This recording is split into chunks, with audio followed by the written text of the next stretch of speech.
Ma, sini deh. Kemarin Tisa lupa ngajarin Mama gimana cara menggunakan lemari es Hitachi ini. Ajarin apa sih, Tis?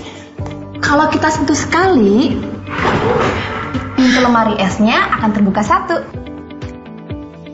Kalau kita sentuh dan geser di sini,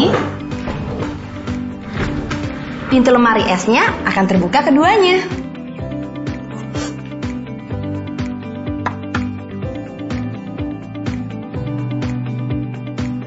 Coba deh, Ma.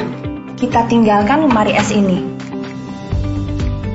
Listrik pun akan menyesuaikan kondisi kalau ditinggalkan, jadi lebih hemat.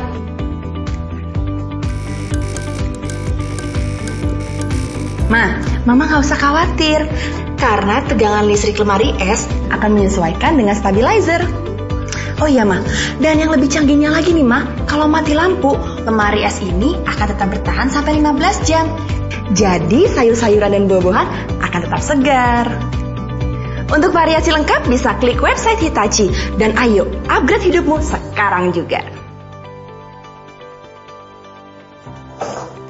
Tis, Mama mau ngomong sama kamu.